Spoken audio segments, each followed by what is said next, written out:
Thank you, Elizabeth. Hi, everyone. Glad to see you today. So as mentioned, we have a session with our guest today, Mélanie Brunet. We're going to talk about conducting a program evaluation of an OER initiatives.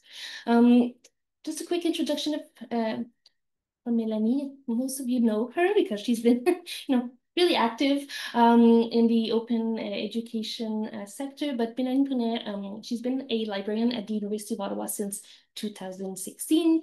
She specializes in copyright and affordable course materials, including open educational resources. She was the coordinator of the library's OER program at U Ottawa, and initiatives for which she completed an evaluation, which we'll talk about today. So the evaluation was completed in 2025. So it's still fresh out of the oven. From 2019 to 2024, she was a member of the CARL's Open Education Working Group and led its Francophone Open Education Task Group. Melanie holds multiple diplomas, so Master in Information and a PhD in History from the University of Toronto, as well as a Master of Education from the University of Ottawa.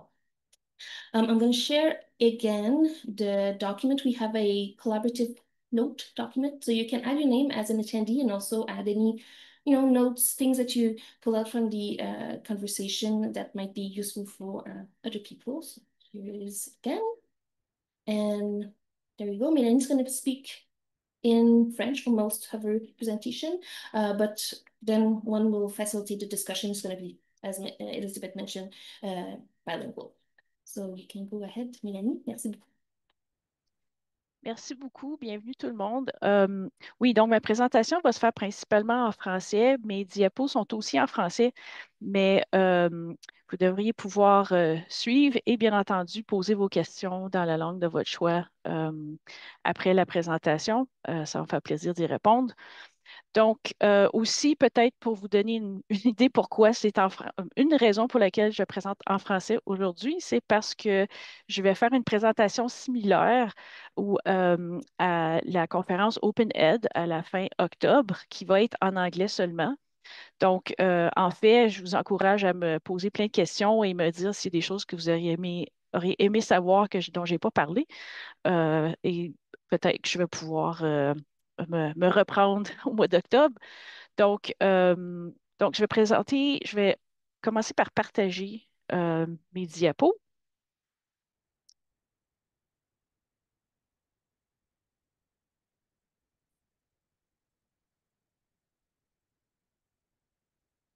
J'espère que ça fonctionne bien. Dans le Bon. chat, je vais ajouter aussi le lien vers le PDF de mes diapos, donc vous pouvez suivre en temps réel dans le PDF. Vous allez trouver des liens que vous pouvez cliquer, y compris des liens vers le rapport d'évaluation qui va peut-être vous aider, surtout si vous voulez suivre plutôt en anglais, vous allez avoir un lien au rapport en anglais aussi dans le document.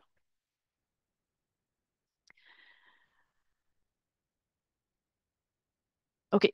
Donc, comme je disais, des liens vers le rapport. Donc, le rapport d'évaluation du programme est disponible en français et aussi en anglais. C'est environ une trentaine de pages.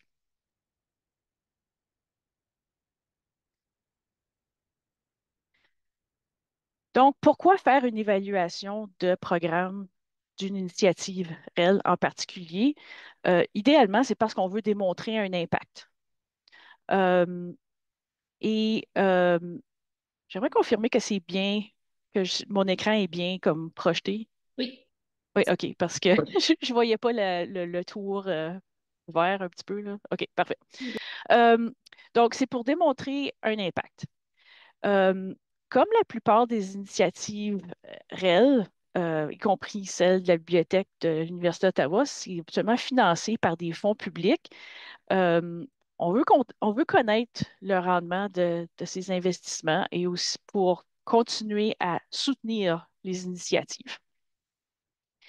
Donc, par exemple, le genre de choses qu'on va regarder, ça comprend les économies pour les étudiantes et les étudiants, le nombre de ressources qui a été créé, c'est quoi l'utilisation par exemple, comme le nombre de vues ou de téléchargements de la ressource et des outils qu'on a créés, le niveau d'engagement étudiant, comme les projets de co-création, le taux de rétention et d'achèvement des études, et aussi des indices d'inclusion, de diversité, d'équité et de justice sociale.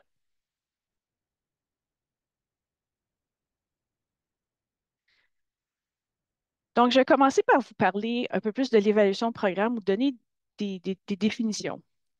Donc, une évaluation de programme, c'est l'application de critères de jugement à des données afin de déterminer le mérite et la valeur d'un programme ou d'une intervention.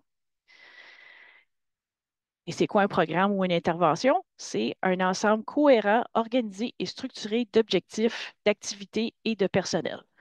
Donc, ici, je parle d'une initiative pour les ressources éducatives libres, mais vraiment, ça s'applique à plein de choses qu'on fait à la bibliothèque.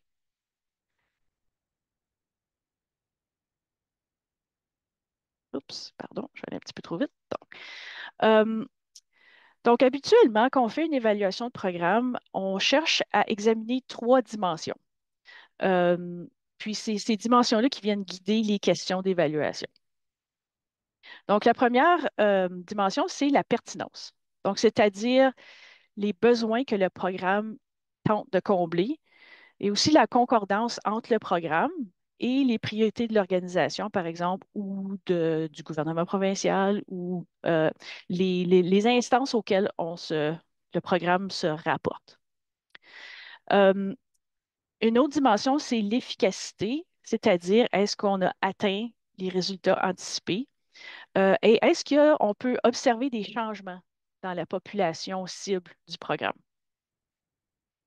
Et enfin, il y a la dimension de l'efficience, c'est-à-dire de la saine gestion du programme, de ses ressources humaines et financières, et aussi le rapport entre les résultats qui ont été obtenus et les ressources qui ont été utilisées pour les atteindre.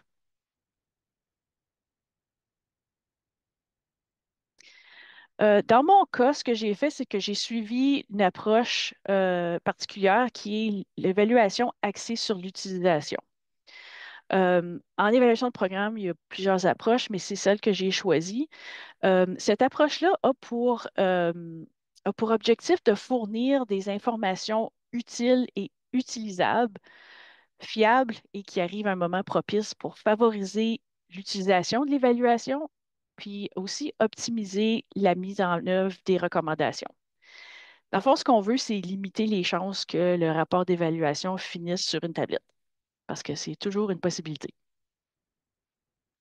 Euh, c'est aussi une approche qui est flexible parce que ça priorise les utilisateurs et les utilisatrices attendus du rapport d'évaluation, par exemple les instances décisionnelles.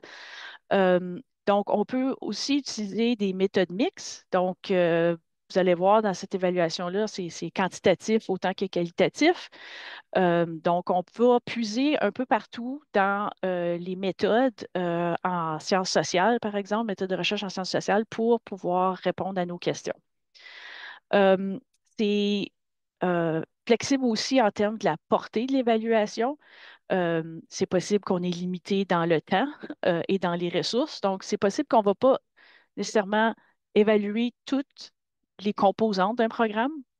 Mais c'est une approche qui permet de déterminer ben, qu'est-ce qui est le plus important, mais aussi qu'est-ce qui risque d'avoir eu le plus d'impact et aussi qu'est-ce qui est réaliste en termes de pouvoir faire l'évaluation. Parce que, comme je vais en parler un peu plus tard, on n'a pas toujours les données dont on a besoin pour faire une évaluation. Et aussi, c'est une approche qui permet en fait d'être formative et sommative. Par exemple, on peut faire une évaluation de programme qui est formative dans le sens où c'est pour améliorer le programme en temps réel, mais on peut aussi faire une évaluation de programme sommative qui est vraiment pour juger de l'efficacité globale à la fin du programme. Donc, cette approche-là s'applique pas mal à plein de contextes.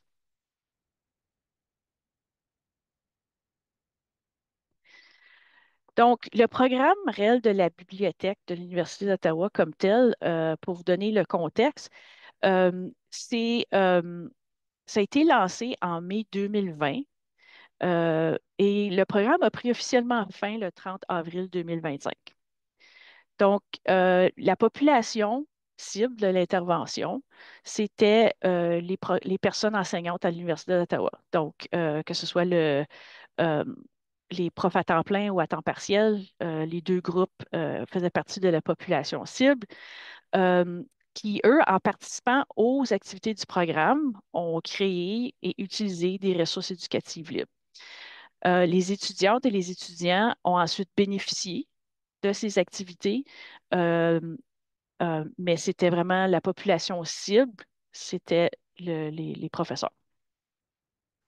Le programme réel se composait d'outils, euh, dans plus précisément le guide réel par discipline qui avait été créé pour l'Université d'Ottawa, aussi les pages web sur le site de la bibliothèque au sujet des REL et de nos services.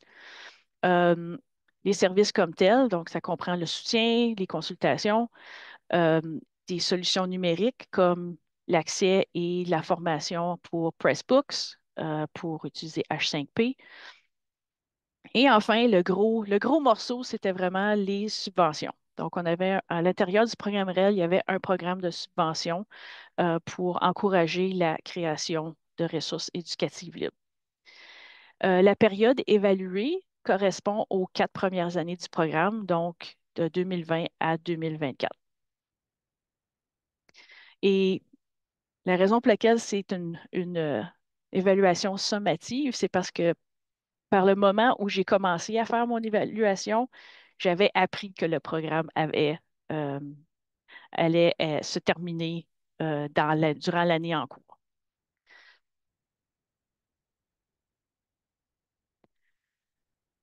Donc, quand on commence un programme, idéalement, on devrait savoir c'est quoi la raison d'être, mais des fois, en fait, on va pas nécessairement le, euh, on va pas nécessairement l'exprimer si clairement, mais en retournant dans le passé, en 2020, quand on a commencé, vraiment les raisons d'être du programme, il y en avait deux. Il y avait deux besoins qu'on essayait de combler ou de répondre.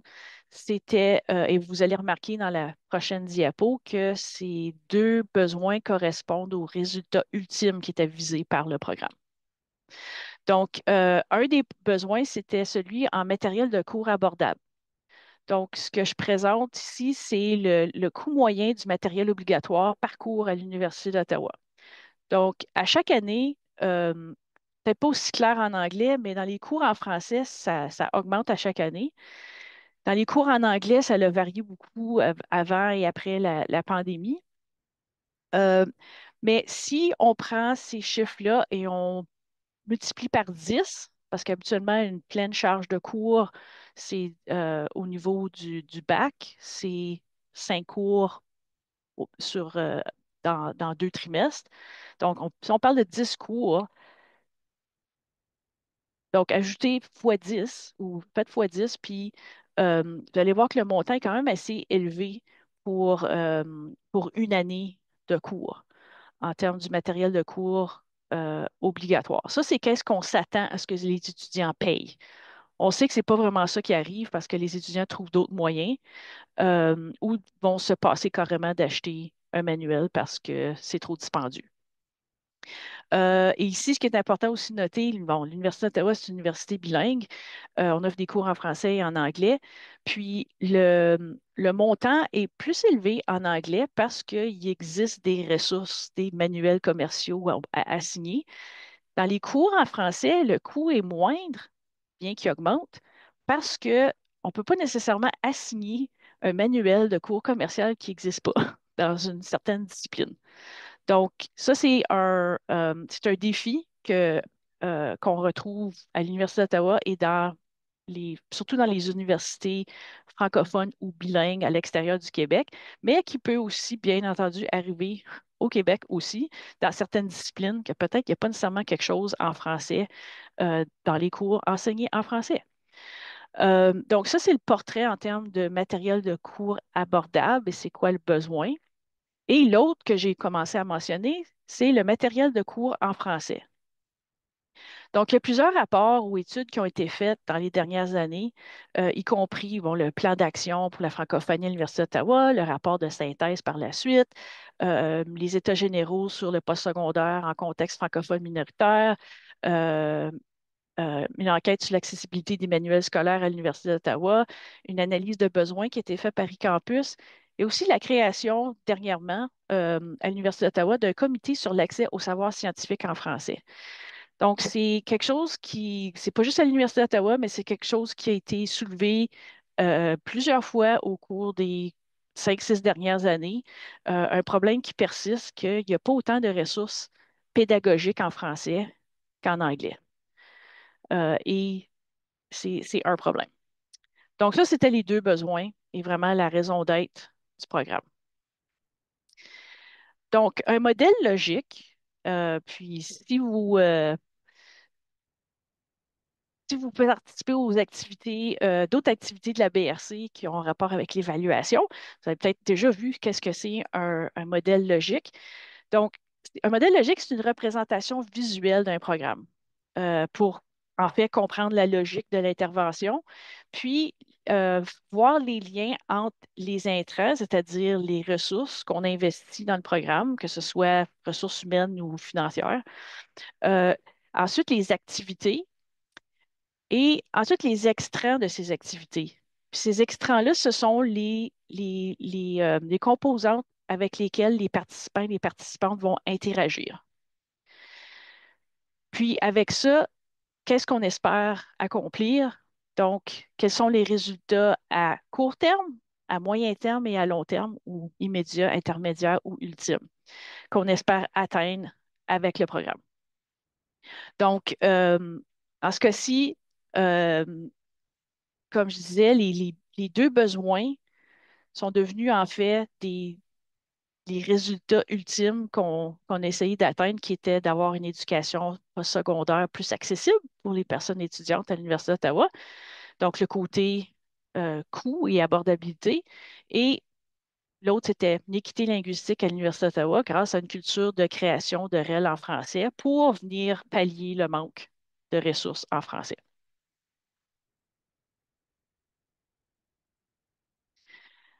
Donc, dans une évaluation de programme, on crée aussi ce qu'on appelle une matrice d'évaluation. Donc, ça, c'est, dans le fond, c'est ce que ça comprend. Ça fait partie du processus de la définition de la portée d'une évaluation. C'est basé sur le modèle logique du programme et ça sert de plan d'évaluation. Donc, ça comprend les éléments suivants. Donc, les questions d'évaluation, c'est-à-dire les questions de recherche spécifiques auxquelles on essaie de répondre avec l'évaluation. Des indicateurs, donc, c'est-à-dire des éléments concrets qui vont être mesurés pour répondre aux questions d'évaluation. Euh, Aussi, les seuils de jugement, les seuils de réussite ou les critères de jugement. Donc, ce sont des normes ou des cibles à atteindre. Parce que sinon, comment on peut déterminer si on a réussi ou si on n'a pas réussi avec le programme et à quel point qu'on était capable d'atteindre nos objectifs. Euh, Ça comprend aussi les sources de données. Par exemple, puis ça, c'est pas une liste exhaustive, là, mais ce sont les sources, le type de sources que j'ai utilisées dans mon évaluation.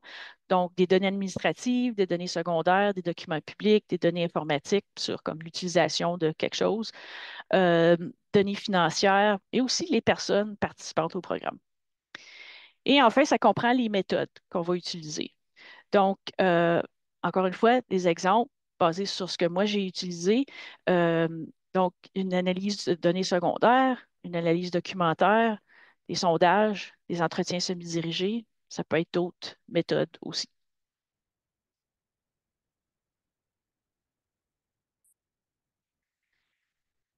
Donc, ça m'amène aux questions d'évaluation. Puis ici, si vous voulez voir comme la liste complète des questions, je vous encourage à suivre le lien au rapport. Donc, page 27 pour le rapport en français, page 24 pour le rapport en anglais, parce que je n'aurai pas le temps de passer à travers toutes les questions.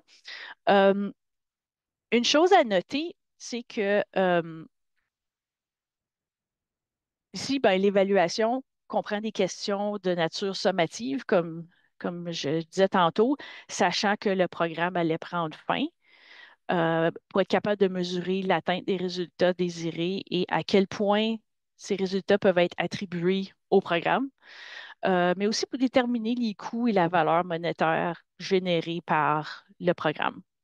Mais aussi des questions de nature plus formative pour être capable d'obtenir la rétroaction des personnes qui ont participé au programme quant à son fonctionnement et aux améliorations possibles advenant qu'il y ait d'autres initiatives similaires à l'université. Donc, vous allez remarquer que mes questions commencent souvent par dans quelle mesure, blablabla, mais aussi il y a quels sont les besoins de telle population et comment ces besoins-là ont évolué au cours du programme. Euh, Quelle est l'expérience de la population cible, par exemple, sur des aspects spécifiques. Donc, l'idée, c'est d'éviter de poser des questions qui peuvent être répondues par oui ou non. On veut avoir plus d'informations que ça. Donc, ça suit les trois dimensions que j'ai mentionnées. Dans mon cas, pour la pertinence, j'avais trois questions. Pour l'efficacité, j'en avais cinq. Et pour l'efficience, j'en avais une. C'est pas un nombre prescrit. C'est pas, ça peut être autant de questions que vous voulez, mais bien entendu, plus de questions, plus que l'évaluation va prendre du temps à faire, mais aussi, est-ce qu'on a les données pour répondre à ces questions-là? Donc, donc, une évaluation de programme aussi, c'est pas rare que la plupart des questions vont être sous efficacité, euh, mais vraiment, il y a de la flexibilité.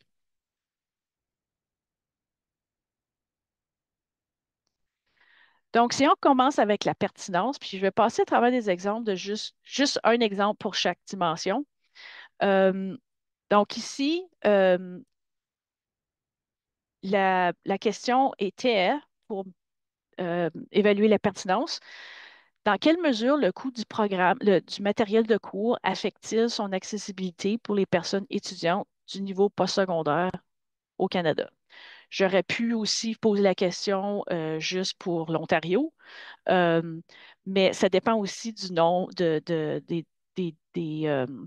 données qu'on a. Dans ce cas-ci, j'avais plus de données au niveau national que juste provincial. Donc, les indicateurs dans ce cas-ci pour mesurer ça, c'est ben, l'impact du coût du matériel de cours pour les personnes étudiantes au niveau postsecondaire dans divers établissements canadiens. Puis, pour être capable de juger de ce, de cet indicateur-là ou de la question, euh, mon indicateur, c'était des personnes étudiantes indiquent ressentir l'impact du coût du matériel de cours au niveau scolaire, financier ou autre. So, c'est assez vaste comme seuil pour dire, ben, mais c'est vraiment comme à vous de décider c'est quoi vos attentes quand vous faites une évaluation, mais qu'est-ce qui est réaliste aussi, parce que si vous avez des seuils qui sont comme impossibles à atteindre, ben, je veux dire, c'est pas l'idée, c'est pas de présenter quelque chose qui fonctionne pas du tout ou de présenter quelque chose qui fonctionne super bien et qu'il n'y a pas de problème. Les deux sont très rares. Donc, comment atteindre ou trouver comme un équilibre? Donc, ici, vraiment, mes sources de données pour ça, c'était les données d'établissements postsecondaires canadiens, parce qu'il y en a qui ont des rapports, comme il y avait le rapport pour l'Université de Guelph qui était sorti en 2016. Il y a aussi d'autres articles qui parlent de cette situation-là. Donc, ce que j'ai fait, c'est une analyse de données secondaires, parce que ce n'étaient pas mes propres données, mais c'est des données qui avaient été recueillies dans le contexte de d'autres projets. Euh, donc, ça, c'était une des questions, mais j'avais aussi une question euh, en termes de... oh, excusez, je ne suis pas à la bonne place. J'avais aussi une question en termes quels sont les besoins de la population étudiante de l'Université d'Ottawa en matière de matériel de cours abordable et comment ces besoins ont-ils évolué depuis le début de la mise en œuvre du programme. Donc, par exemple, ce que je vous ai montré tantôt avec le coût moyen pour le matériel obligatoire par cours, comment ça a évolué durant la période. Donc, c'était un de mes indicateurs pour ça. Euh, et l'autre, c'était quels sont les besoins en matière de ressources pédagogiques en français en contexte postsecondaire francophone minoritaire au Canada et comment ces besoins au sein de la population étudiante de l'Université d'Ottawa ont-ils évolué depuis le début de la mise en œuvre du programme REL. Donc ça, c'était pour la pertinence, parce que vraiment, ce qu'on peut voir, c'est comme, ben, est-ce que le programme existe, mais n'est pas vraiment connecté à un besoin? Donc, c'est le but de ces questions-là, de voir comment qu'est-ce que le programme essaie de faire. Est-ce que ça a une place? Est-ce que ça répond à un besoin? Euh, Après ça, ce sont les questions sur l'efficacité. Donc, ils sont pas mal le centre d'évaluation. Euh, donc, ici, l'exemple, c'est la question que j'ai posée au sujet une des questions que j'ai posées au sujet de la subvention. Dans quelle mesure la population étudiante de l'Université d'Ottawa bénéficie-t-elle des projets soutenus par la subvention REL? Donc, ça pouvait se faire à deux niveaux. Donc, j'ai pris au moins deux niveaux. Il y en avait peut-être d'autres, mais pour où j'avais des données que je pouvais utiliser, mes indicateurs pour ça, c'était ben, le nombre de projets soutenus par la subvention qui comportait l'embauche d'étudiants ou la participation étudiante dans le cadre d'un cours. Et mon autre indicateur était ben, les épargnes réalisées dans les cours qui utilisent une REL qui était subventionnée par la bibliothèque. En termes de seuil et de critères, euh, j'avais jugé que si la moitié des projets soutenus embauchent des étudiants, c'était comme un bon niveau. En termes des épargnes, moi ici j'ai indiqué les projets soutenus par la subvention ont permis d'épargner au moins 400 000 depuis 2021. Donc ici, ça peut sonner un peu comme aussi subjectif, puis on dit, mais c'est quoi le seuil? Euh, Comme faut être, c'est quelque chose à considérer étant euh, surtout si on est la personne qui coordonne le programme et qu'on fait son évaluation, ben, qu'est-ce qui est réaliste? On ne veut pas nécessairement dire, ah, ben, je pense qu'on a comme, surtout avec les données qu'on a, je pense qu'on a permis d'épargner comme 2 millions. C'est comme, mais moi, mais je ne suis pas capable de le prouver. Donc, c'est quelque chose à considérer quand on choisit nos seuils ou nos critères. Les sources de données, ben, c'était les propositions qui ont été soumises et les rapports finaux des récipiendaires, donc des données administratives. Euh, et l'autre, c'était les adoptions qui m'ont été signalées pendant que j'étais bibliothécaire de l'éducation verte, donc aussi des données administratives reliées au programme. Et dans ce cas-ci aussi, c'était une analyse de données secondaires que j'ai faite. Et enfin, troisième exemple, pour la troisième dimension, l'efficience. J'en avais juste une question dans cette catégorie-là. Euh, et c'était dans quelle mesure le programme REL dispose-t-il des ressources nécessaires pour réaliser les activités prévues? Donc, mes indicateurs, c'était le nombre de propositions qui ont été soumises, puis le nombre de projets qui ont été retenus, le total de fonds disponibles comparé au total de fonds demandés pour les projets qui ont été soumis pour une subvention REL, les activités qui étaient prévues dans le programme REL, dans le plan de travail qu'on avait en 2020, et comparativement aux activités qui ont été complétées, et le nombre d'équivalents à temps plein à la bibliothèque qui était consacré au programme REL. Donc, encore une fois, mes seuils et critères, donc, ça n'a pas besoin d'être nécessairement, comme je disais, le nombre, ça n'a pas besoin d'être un nombre spécifique, bien que des fois, selon la nature de votre programme ou d'initiative, des fois, c'est un chiffre spécifique que vous visez. Euh, Dans ce cas-ci, c'était le nombre de propositions soumises augmente chaque année. Le total des fonds disponibles augmente chaque année aussi. et que juste la moitié des activités qui étaient prévues ont été complétées ou sont réalisées partiellement. Puis ici, dans ce cas-ci, j'ai un chiffre précis pour le nombre d'équivalents temps plein, c'était 2. Puis ça venait euh, d'un rapport d'un groupe de travail en 2021 qui parlait de, de- d'avoir un programme, si on avait un programme réel qui avait déjà commencé, euh, idéalement, on voudrait avoir 2 personnes qui travaillent sur ce dossier. Donc, j'ai pris ça comme étant mon seuil de réussite ou critère de jugement. Les sources de données, dans ce cas-ci, il y a encore des données administratives, des données financières, le plan du programme, le rapport et les recommandations du groupe de travail sur le matériel didactique libre et abordable à l'Université d'Ottawa, donc un document public. Et encore une fois, c'était une analyse de données secondaires. Donc, j'espère que ça vous donne une idée de comment, dans le fond, vous pouvez structurer vos questions et aussi comment y répondre ou quel type de données dont vous avez besoin pour être capable de répondre à ces questions-là. Donc, dans le titre de ma présentation, c'est bien indiqué que j'allais parler d'avantages et de défis.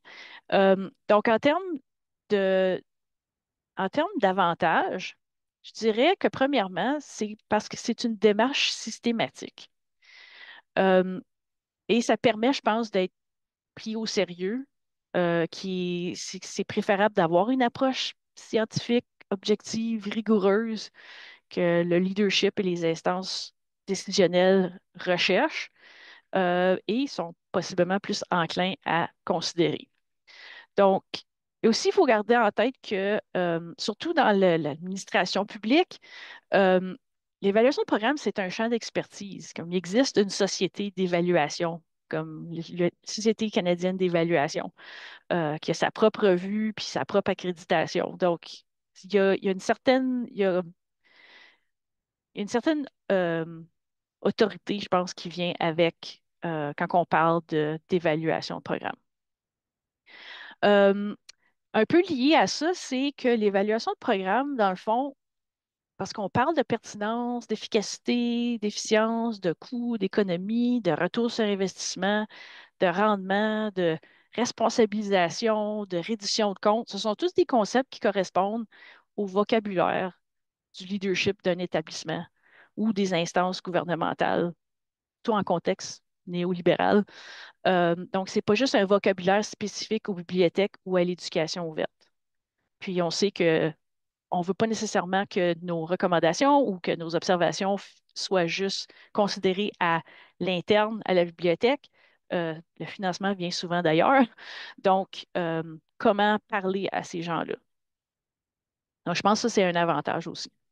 Euh, ça permet, faire une évaluation de programme, ça permet une prise de décision éclairée, fondée sur des données probantes, qui, je l'avoue, avant que ce soit fait, cette évaluation-là, on n'avait pas nécessairement des données probantes pour venir appuyer ce qu'on faisait. Ou venir dire que peut-être qu'on ne devrait pas faire ça de cette façon-là. Donc là, on a des données probantes qui permettent de mieux nous orienter à l'avenir. Et enfin, l'évaluation de programme, ça tire parti de diverses méthodes et approches en sciences sociales. Donc, il y a de la flexibilité d'intégrer des cadres théoriques disciplinaires aussi, comme par exemple dans mon cas, bon, vous avez possiblement entendu parler du cadre coupe et scope en éducation verte, qui est souvent utilisé pour dans la recherche sur les REL, surtout du côté anglophone. Euh, donc, je me suis servi de ça aussi pour déterminer mes indicateurs. Donc, dans mes indicateurs, il y en avait qui tombaient sous justice sociale, sous coût, sous utilisation, perception, engagement, qui sont tous des concepts ou des dimensions qui sont identifiées dans ce cadre de recherche-là. Donc ça, ce que je pense sont les avantages. En termes des défis, euh, c'est pas nécessairement que, je pense qu'il y en a plusieurs de ces défis-là qui sont propres au contexte du programme que j'ai évalué. Donc, premièrement, évaluer son propre programme, c'est un défi. Donc, ça a été mentionné, je coordonnais le programme aussi. Donc, quand on dit que c'est une évaluation interne, c'était vraiment interne. Ça vient avec ses avantages, dans le sens où je connaissais le programme plus que si ça avait été une évaluatrice externe. Mais il y a aussi le danger qu'on veut montrer que tout était bien beau, même si ce n'était pas le cas, ou qu'à l'extrême, on a des attentes tellement élevées qu'on pense que c'était comme un échec total, mais ça ne l'était pas. Donc, c'est important ici. Moi, dans mon cas, ce qui m'a aidé aussi, c'est que euh, j'ai fait l'évaluation dans le cadre d'un mémoire de recherche pour une maîtrise. Donc, ma directrice m'a beaucoup aidé en termes de pouvoir apporter un certain équilibre et un point de vue externe. Euh, donc, ça, c'est un des défis. L'autre, c'est un défi qui est un peu comme faire de la rétro-ingénierie. Parce que ce qui arrive, c'est quand on décide de faire une évaluation de programme après la mise en œuvre du programme, euh, puis que l'évaluation, dans le fond, était peut-être un peu trop une arrière-pensée, il faut faire un peu de rétro-ingénierie dans le sens où euh, on essaie de comprendre c'était quoi la logique du programme. On fait un modèle logique, mais un modèle logique, ça peut se faire quand on planifie un service ou un programme. En fait, c'est vraiment préférable de le faire à ce moment-là, mais il n'est pas trop tard. C'est juste un peu plus difficile. Euh, donc, retourner pour identifier vraiment c'était quoi les besoins, euh, les objectifs, identifier les sources de données qu'on désire avoir, mais aussi celles qu'on se rend compte qui sont aussi disponibles. Des fois, c'est pas la même chose. Idéalement, comme je disais, un modèle logique devrait faire partie de la planification puis la mise en œuvre d'un programme, mais si ce n'est pas le cas, c'est pas grave. Ça ne veut pas dire qu'on ne peut pas évaluer quelque chose. Je pense en fait que les programmes qui sont créés dès le début avec un modèle logique et tous les détails, je pense que c'est probablement pas si commun que ça, euh, surtout comme dans notre domaine. Euh, donc, mais ça pose un défi. Dans le monde des REL en particulier, je suis sûre que plusieurs d'entre vous sont confrontés à cette situation-là. C'est pas un défi de l'évaluation de programme comme tel, c'est un défi d'avoir accès aux données dont vraiment on aurait besoin. La plupart la plupart ont des mécanismes de déclaration volontaires.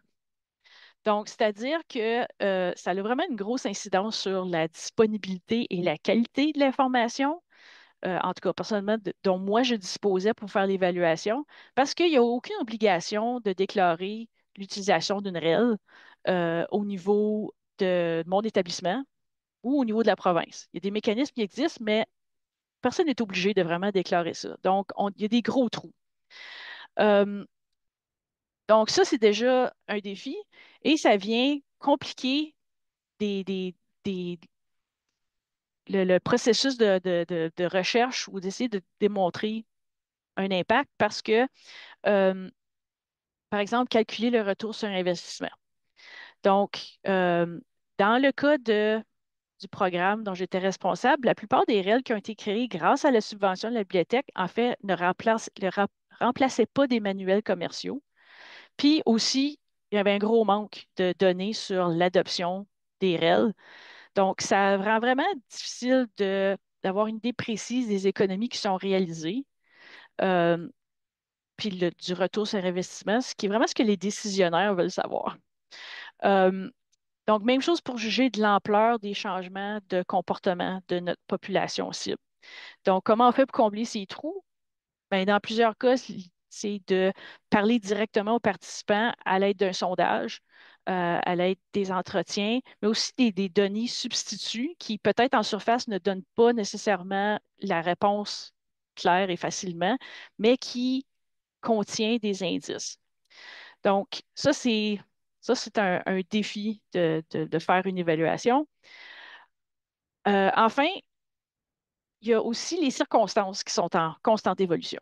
Parce que quand on commence à planifier une évaluation, on pense que ça va se passer de telle façon, on a bon, c'est correct, mais les choses changent.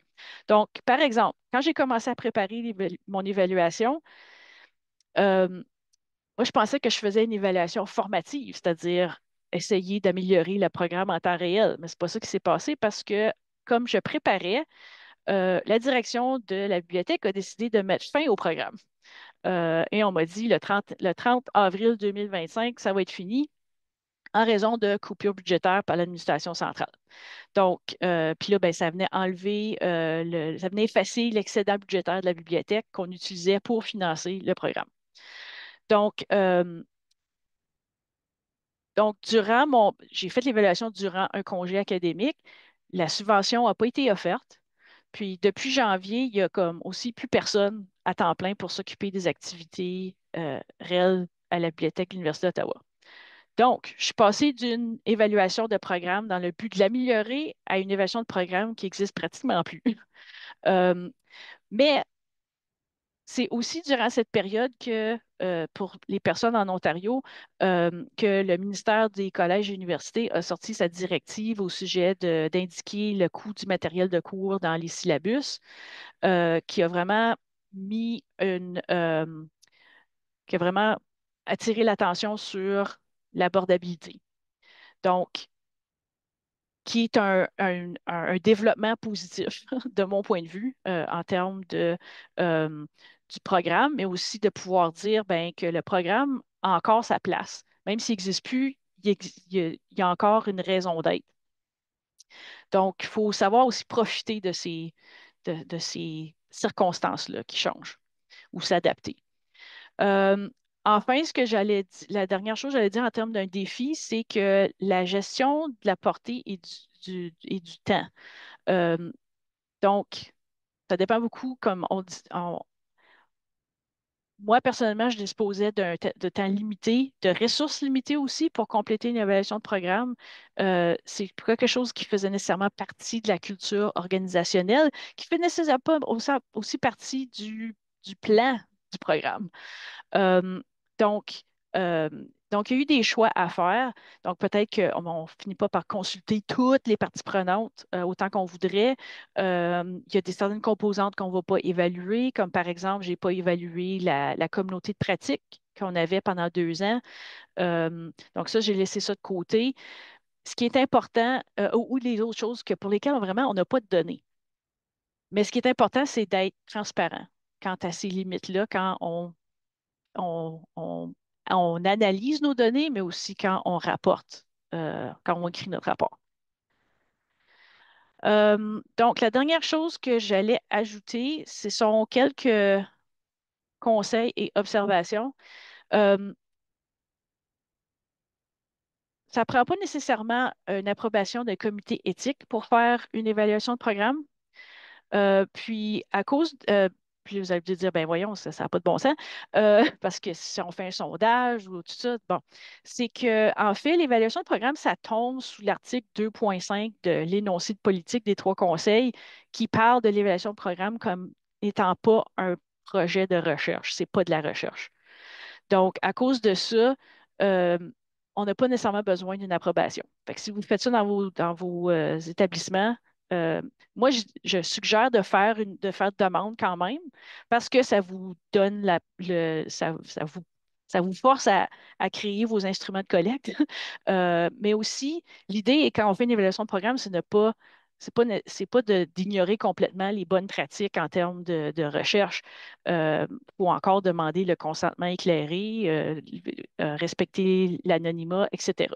Donc, ces principes-là, on ne les laisse pas tomber. C'est qu'on n'a pas nécessairement besoin d'une approbation officielle d'un comité d'éthique.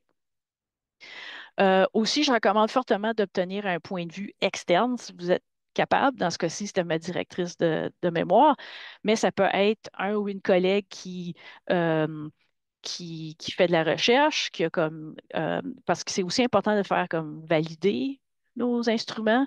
Donc, s'il y a quelqu'un qui est intéressé à regarder ça de plus haut, c'est au moins mieux que de juste le faire par vous-même.